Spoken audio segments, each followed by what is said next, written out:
Welcome back with another video. अस्सलाम वालेकुम। उम्मीद करता हूँ आप सब ठीक होंगे। तो आज का हमारा टॉपिक है scoring and interpretation of MMPI। तो जब हम अपने क्लाइंट पे MMPI एडमिनिस्टर करते हैं तो उस वक्त हम अपने क्लाइंट को दो चीज़ें देते हैं।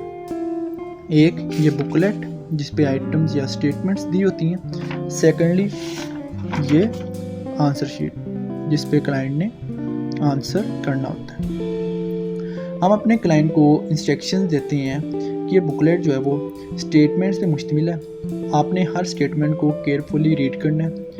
उसके बाद आपने डिसाइड करना है कि कौन सी स्टेटमेंट आपको अपनी पर्सनैलिटी के साथ सूट कर रही है, आपके साथ रिलेट कर रही है या आप उसके रिलेटेड इंफॉर्मेशन रखते हैं।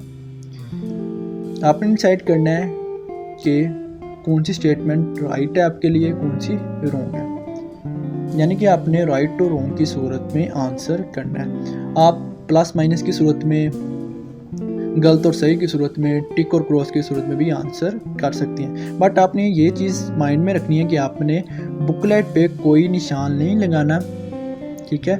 आंसर शीट पे भी आपने आंसर करना है। एक और चीज़ आपने याद रखनी है कि फॉर एग्जांपल अगर आपसे आंसर शीट पे आंसर आपका गलत लग गया जबकि आप आंसर लगाना चाह रहे थे, तो आपने पहले उसको रिमूव करना है, देन अपना आंसर जो है करना है। तो अब हम देखते हैं कि हमने इसकी स्कोरिंग कैसे करनी है। स्कोरिंग के लिए हमने MMPI की जो की है वो लेनी है और उसके अकॉर्डिंग हमने अपने क्लाइंट की आइटम्स को जो उसने आंसर किया है उसको टैली करना है। हम देखते हैं कि MMPI की जो की है इस पे स्केल्स के नाम दिए गए हैं, नीचे कॉलम में ट्रू और फॉल्स में आइटम्स दी गई हैं। टैली आपने किस तरह करना है कि फॉर एग्जांपल ये देखिए फॉल्स के नीचे जो आइटम्स नंबर दिए गए हैं, अगर क्लाइंट ने इन्हीं आइटम को फॉल्स किया हुआ है यानी कि उनका आंसर गलत की सूरत में, फॉल्स की सूरत में, माइनस की सूरत में दिया है तो फिर हम उसको स्कोर करेंगे, अदरवाइज इसको स्कोर नहीं करेंगे। तो फिर आपने क्या करना है, जितनी उसको स्कोर हुई उसकी आइटम्स मैंने एक एक नंबर दे देना उसको, तो फिर नीचे टोटल कर लेना। यानी इसका इस स्केल का क्लाइंट का टोटल जो रॉ स्कोर बना है वो 3 बना है, ठीक है। इसी तरह F स्केल का जो ट्रू वाले आइटम्स थे उसका 5 बना है, फॉल्स वाले का 3 बना है। इस तरह आपने सबको नीचे टोटल कर लेना। टोटल आपने किस तरह करना है कि स्केल का ही टोटल करना है, ओवरऑल टोटल नहीं निकालना, हर स्केल का टोटल निकालना है। यानी कि L स्केल का टोटल रॉ स्कोर है वो 3 है, F स्केल का टोटल बनेगा 5 + 3 यानी कि 8, ठीक है। इस तरह जो K स्केल है इसका 15 + 1 यानी कि 16 हो जाएगा। देन आपने क्या करना है कि आपने ये शीट पकड़ लेनी है। इस पे आपने रॉ स्कोर हर स्केल के नीचे यानी कि L का कितना रॉ स्कोर था 3, ठीक है, जो टोटल करके हमने लिखा है। F का 8, जैसे ये देखें 5 + 3 8, ठीक है। यहाँ पे रॉ स्कोर हर स्केल का लिख देना है, अपने हर स्केल का ये देखें लिख देना है, ठीक है। देन आपने K to be added, K add करना है। K की वैल्यू होती है वो फिक्स होती है, कांस्टेंट कह सकते हैं हम। ये होती है मखसूस स्केल्स के लिए यानी कि HS के लिए, PD के लिए, PT के लिए, SC के लिए और MA के लिए K की वैल्यू होती है। HS के लिए K की वैल्यू होती है 0.5, PD के लिए होती है 0.4, PT के लिए होती है 0.1, SC के लिए होती है 0.1, MA के लिए 0.2। ये सब जितने आप अपने क्लाइंट्स पे एडमिनिस्टर करेंगे ये वाला टेस्ट, उसके लिए K की वैल्यू इन स्केल्स के लिए कांस्टेंट ही होगी, ठीक है। देन आपने क्या करना है कि रॉ स्कोर विद K वो आपने कैसे निकालना है, वो आपने निकालना है कि वो भी उसके निकालना है जिनकी K की वैल्यू है, यानी कि HS का हम रॉ स्कोर विद K कैसे निकालेंगे। 13 है ना, 13 को आपने 0.5 यानी कि उसकी जो K की वैल्यू थी 0.5 वाली उसके साथ मल्टीप्लाई करना है जो कि 6.5 आया था। देन आपने 6.5 को उसके रॉ स्कोर यानी कि जो 13 था उसके साथ हमने प्लस कर देना। 13 + 6.5 बनता है 19.5। 0.5 हमने नहीं लेना, जस्ट 19 लिख देना। इसी तरह हमने PD जो है इसका हमने रॉ स्कोर विद K निकालना है, वो निकालेंगे बिल्कुल इसी तरह ही 20 × 0.4 जो कि 8 बनता है। 8 को फिर हम प्लस करेंगे उसके रॉ स्कोर के साथ यानी कि 20 के साथ, ठीक है, ये 20 के साथ, ठीक है। तो 20 + 8 28 बन गया यानी कि रॉ स्कोर विद K जो है 20 8 हो जाएगा। इसी तरह पीटी का निकल आता है 12, एससी का भी 12, एमए का 22। बिल्कुल इसी तरह इसी मेथड के थ्रू आपने इनका भी रा स्कोर विद के निकाल लेना है।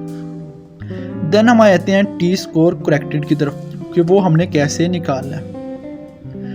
उसके लिए हमने देखना है टेबल नंबर 2 जिसमें के करेक्टेड की वैल्यूज़ दी गई हैं।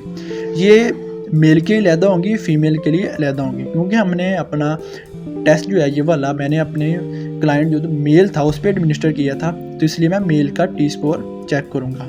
तो उसका स्कोर कैसे चेक करना है कि आपने रा स्कोर देखना है जो कि 3 था।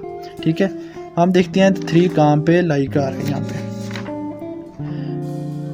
ये देखें 3 के कितने हैं, एल के नीचे जो टी स्कोर है 39। तो ये देखिए हमने 39 यहाँ पे लिखा हुआ है। ठीक है, तो 39 इसका टी स्कोर होगा। इसी तरह अपने बाकी स्केल्स का भी टी स्कोर करेक्टेड निकाल लेना है। बट एक चीज़ याद रखनी है कि जिसके अंदर हमने के की वैल्यू ऐड की थी, फॉर एग्जांपल एच एस के अंदर पी डी के लिए, उनका ज़रा मेथड चेंज है टी स्कोर करेक्टेड निकालने का।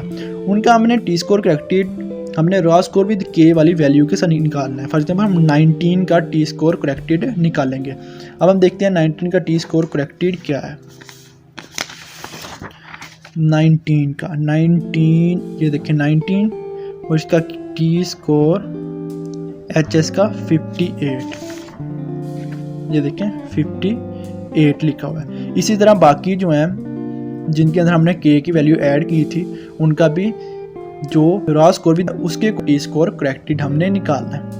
देन आता है टी स्कोर अनकरेक्टेड। वो कैसे निकालना है, वो सिर्फ उन्हीं का निकलेगा जिनके अंदर हमने के की वैल्यू ऐड की थी, यानी कि H S P D P T S C और एम ए स्केल्स वगैरह। तो इनका हमने टी स्कोर अनकरेक्टेड इस तरह निकालना है कि उनके ओरिजिनल रॉ स्कोर के थ्रू। पहले हमने जो टी स्कोर करेक्टेड निकाला था उनके रॉ स्कोर विद के साथ निकाला था, अब हमने निकालना है उसका जो ओरिजिनल रॉ स्कोर है उसके ज़रिए। वो हम निकालेंगे टेबल नंबर 4 के थ्रू। टेबल नंबर 4 पे देखते हैं कि 13 का जो है वो टी स्कोर वो कितना है 13 का। ये देखिए 13 है, 13 का जो है टी स्कोर है 60। ये देखिए हमने 60 लिखा हुआ है। ठीक है, इस तरह हम पी डी का भी दे लेते हैं। पी डी की ओरिजिनल रॉ स्कोर था 20 है ये। ठीक है, 20 का बनता है 53। तो ये देखें 53 हमने लिखा हुआ है। इसी तरह आपने पी टी का भी निकाल लेना, एस सी का भी निकाल लेना और एम ए का भी निकाल लेना। जब ये सारे स्कोर्स निकल आते हैं तो यहाँ तक आपका स्कोरिंग वाला काम जो है कंप्लीट हो जाता है। के बाद हम देखते हैं कि हमने इसकी इंटरप्रिटेशन कैसे करनी है। इंटरप्रिटेशन के लिए हमें 2 चीज़ें रिक्वायर्ड होती हैं, एक तो रा स्कोर, सेकेंडली टी स्कोर। तो हमने क्या करना है कि हमने इंटरप्रिटेशन वाले जो पेजेस हैं उस पर आना है जिस पे रा स्कोर भी दिया गया, टी स्कोर, उसके सामने इंटरप्रिटेशन दी गई है। हमने देखना है कि उसका रा स्कोर और टी स्कोर किस कैटेगरी में लाइक आ रहा है और उसके अकॉर्डिंग हमने उसकी इंटरप्रिटेशन कर देनी है। तो यहाँ तक हमारी जो है MMPI की स्कोरिंग और इंटरप्रिटेशन जब वो कंप्लीट हो जाती है।